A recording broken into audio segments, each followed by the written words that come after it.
Whether it is considered an S or an A tier event, Glitch 7 still stands as the 5th largest Smash Ultimate event of the fall PGR season. With how many talented people show up, there's no surprise that the event was stacked to the brim with some incredible moments. But watching 3 days worth of streams or VODs, it's quite a daunting task, so us here at ProGuides are here to help with a condensed recap of Glitch 7. And if you're aiming to make it to one of our event recap videos in the future, check out ProGuides.com for on-demand coaching to get you prepared to compete at the next major. Our new Pro Pass grants you free passes to play our Play with Pros platform, along with a plethora of exclusive content, all posted daily. So, with that out of the way, let's get started by talking about the winner of the event, ESAM. The Pikachu main has been getting so close to winning a huge event like this for so long that some were beginning to wonder if it was ever going to happen. For perspective, out of 65 Smash 4 and Ultimate events deemed significant enough to be listed on ESAM's Wikipedia, he finished top 8 at 35 of those, a little over 50%.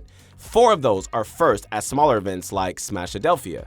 But many of those remaining 31 are heartbreaking almost and could-have-beens, such as any one of the 7 second places like DreamHack Austin in 2018, where he lost 2-game 5 sets from winner's side of Grands. But the curse has finally been lifted for ESAM, and it wasn't just bracket luck that did it. His Pikachu netted him 6 top wins during his flawless run at Glitch. Him not losing a set made it more impressive, seeing as grand finalists of EVO, Shine, and SmashCon all dropped a set on their way to victory. So, needless to say, this event is huge for ESAM's fall PGR resume. There's a lot of shakeups going on in the top 10 currently, but ESAM's win at Glitch 7 alongside the momentum he'll be carrying from him have almost certainly cemented him as top 10 for the season. And coming in at second behind him was Light, who also had a fantastic event as well. The biggest gripe many have had with Light so far this season was his nearly endless string of bad losses, but it looks like he's finally starting to clean it up over the last couple of weeks. At Switch Fest, he lost to T and Shuton, and here at Glitch, he was double eliminated by ESAM while making up for his 1-3 to Juice at Shine by 2-0ing him. Oh yeah, and his wins. He picked up 3 top 10 wins at Glitch 7,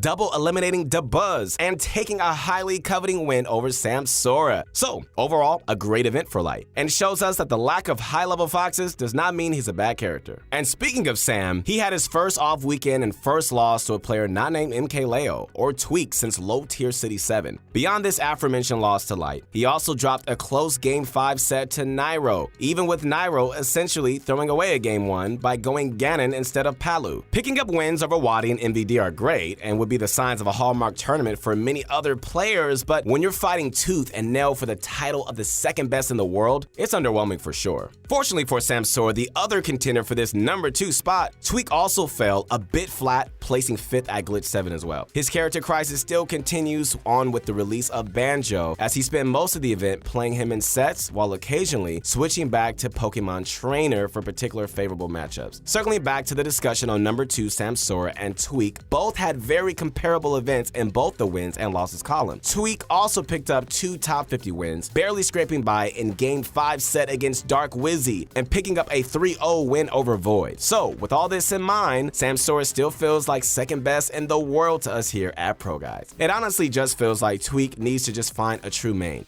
No one doubts that he can pick up any character and within 2 days and be able to play them at a top level, but it takes weeks and even months to learn the intricacies of a character, such as how they should play in some of the game's weirder matchups or more niche situations. Every single time Tweak switches his main, Samsora's Peach, Light Fox, and MKLeo's Joker just get harder and harder to catch up to. So, I wouldn't be surprised if we see Tweak continuing to lose to Dabuz and ESAM if he doesn't get hitched to a character in Ultimate. And we spoke on first and second at the event, but have neglected to talk about Dabuz, who took 3rd at Glitch 7. Dabuz is easily one of Ultimate's most active players, having attended 8 PGR events already in the fall PGR season. This does leave him more vulnerable to pick up bad losses than other top players, such as his 2 losses to Nico Shulk at Port Priority 5 during the first weekend of September, but conversely, this allows him to fill his resume to the brim with top wins like he did at Glitch 7, where he added another 4. His 3-0 sweep against Tweak, where he looked dominant against both both his Pokemon trainer and Wario was the clear highlight of his run,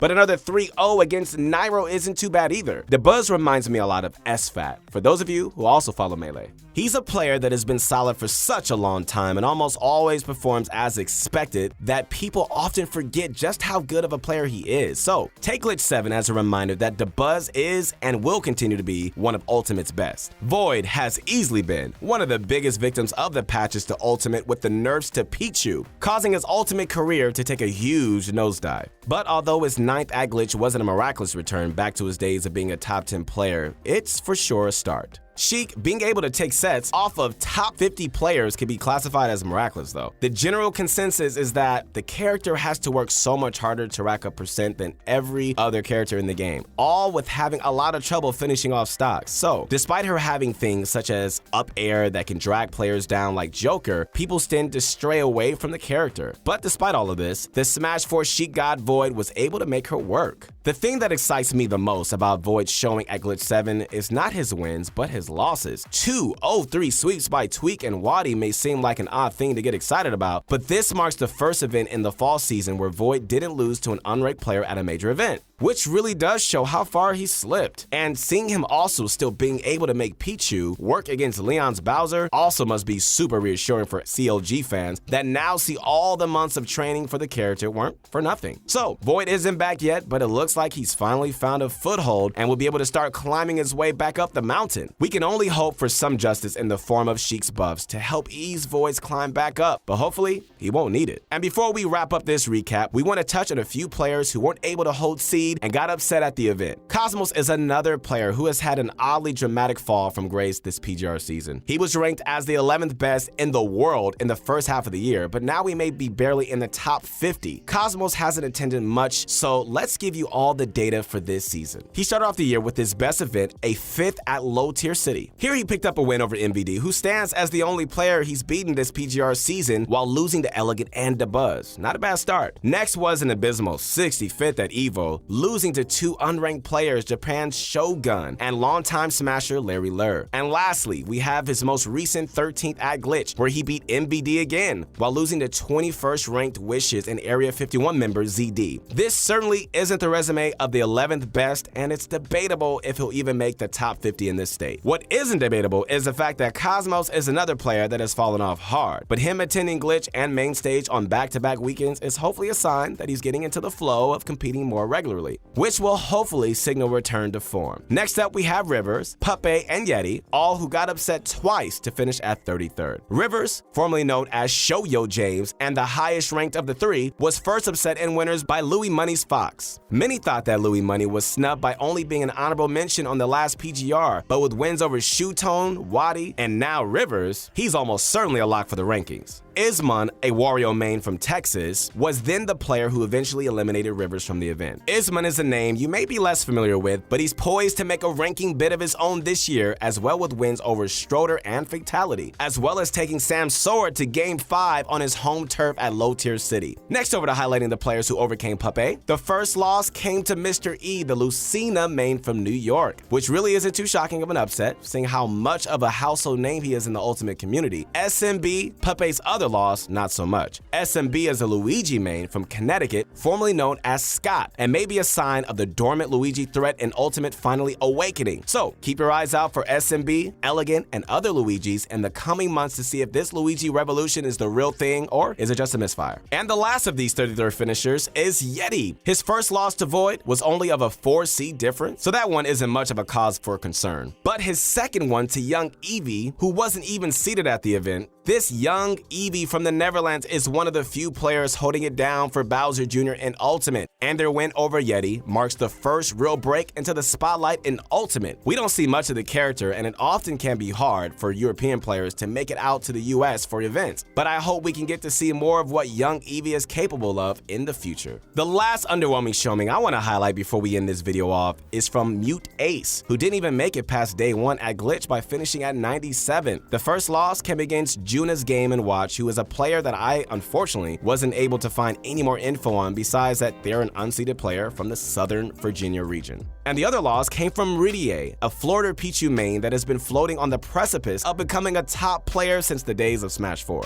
And that about does it for our recap of Glitch 7. Let us know down in the comments whose performance at the event had the greatest positive or negative impact for their fall PGR resume. Also, let us know if there's any players you think deserve the spotlight that we missed out on. Make sure to subscribe to Pro Guides and put those notifications on to make sure you don't miss out on any content on the competitive Ultimate scene in the future.